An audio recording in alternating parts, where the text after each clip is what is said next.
Yeah, guys, we're listing countries that have fully or partially banned GMOs, that is genetically modified organisms. Countries that have fully or partially banned or restricted GMOs in some forms. The first on our list is Russia. There is ban on cultivation and breeding of GMOs in Russia since 2016. Some GMO food imports still allowed under strict labeling, meaning that they still allow the importation of GMO foods, but it has to be under strict labeling and they don't allow the cultivation. Then the second on our list is France. There is ban on cultivation of GMO maize, that is MON 810, and allows some import with labeling. The third is Germany. There is a national ban on GMO crop cultivation under EU opt-out provisions. We have Italy as the fourth. Ban on GMO crop cultivation, GMO imports allowed with labeling. So they allow the import with strict labeling, but they ban the cultivation of GMO foods. The fifth on our list is Austria. There is a total ban on GMO cultivation in Austria. We have Poland. There is ban in cultivation, then limited import, just import very limited. Seventh, we have Hungary. There is constitutionally banned GMOs in agriculture. So constitutionally, they banned GMOs in agriculture. Eighth on our list is Greece. There is a national ban on GMO cultivation in Greece. Ninth, we have Luxembourg. There is a ban in cultivation, so they ban cultivation. The 10th is Norway.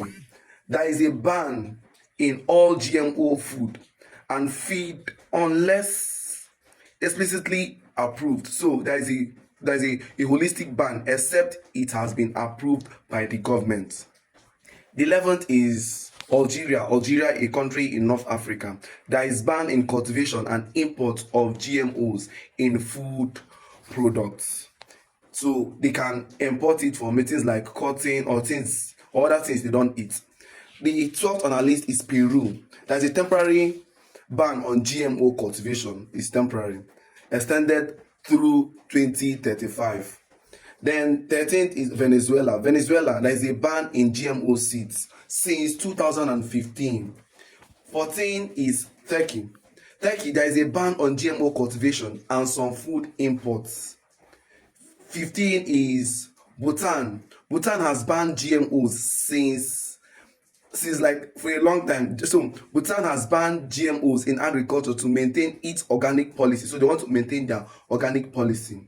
Then 16 we have Madagascar. There is a ban in GMO cultivation and use. So in Madagascar is called a country in Africa. There is a total ban in GMO cultivation and use. So now we have India, China, Switzerland, and Mexico. They allow some GMO imports, often for animal feed and industrial use, but restrict cultivation or sale of GMO foods. So these countries, India, China, Switzerland, and Mexico, they only allow it for some animal feed and industrial use, such as cotton and some other things they use for their industrial use.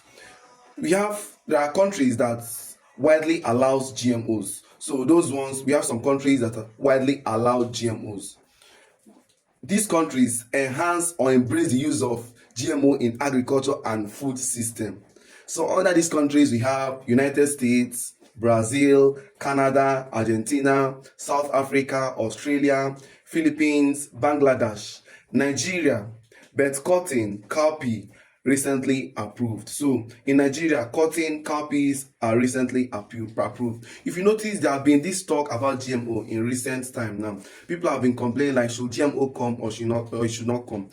My own take, like, it's not far-fetched. GMO, the way it sounds, like, it's kind of scary. There have been so many talk and conspiracy about GMO. I think Nigeria or African country, they should not embrace it just like that, like getting their products or their GMO seeds from other countries. Even if they want to use it at all, they should be the one to produce the one they use in their country, so that somebody won't keep them hostage or make them do what they don't want to do because of the guys of getting this GMO. And you know what about the GMO seeds and GMO seed? What the one thing about GMO seed is this: once you plant GMO seed in a normal soil where we have organic seeds, it normally overshadows the organic seed. The organic seed will die off, and once it withers off, you find out that the GMO seed will dominate. And some of these GMO seeds, they are not something you can preserve to use in next farming season. So you have to contact the company to supply their seedlings for you to use for your subsequent cultivation. You know, in our local farm practice, the way we do in many parts of Africa. Let me use maize for example. After each farming season, farmers will get some maize. They will preserve it to be used for next farming season. They have a way of preserving it. Although I know over years there have been GMO has been introduced into our system. Okay, let's give an example. Have you noticed our recent ginger? The ginger we use, let me use Nigeria for example. It doesn't taste the way it used to taste. Like, you find out that ginger doesn't give you that aroma, that scent you normally give when you use it to cook. I think it has been modified. Even some of our vegetables, you go to the market, you hear things like, this is agric, and this is like normal one or local one. So agric, that agric is that GMO. Even our palm fruits, most companies that produce olein, vegetable oil we use in cooking, they use that genetically modified one. Although it's not that advanced, like it's still healthy. That one I think is still healthy. So I wouldn't want a situation whereby the country will allow itself to be used by another country because you want to get seeds for your agriculture. Another thing I would advise Nigerian government and African leaders is this, especially Nigerian government, is this: they should enthrone peace. Like, there should be proper security. We have arable lands in Nigeria, land that can, as in when we use this land up to 60%, is going to give us like full food. Like, we are going to be supplied with food to the extent that we are going to export. You understand? You know, because of some of these insecurities making farmers to leave agriculture, and you wouldn't blame them because they are always attacked. Most of these men of the underworld and bandits, they like attacking farmers in their farm, chasing them. So if government enthrone security is going to help to curtail these menace, and we are going to have food. Like, in Nigeria, Nigeria is not suffering in terms of that. We have arable land. So I implore the government to work on some of these things. It's going to help enthrone peace in the country, boost agriculture for domestic use and for exportation. GMO, I don't really know much about it. I know there is a level of GMO that is good. So many things, like if you notice a video made by one of the doctors, he said that initially the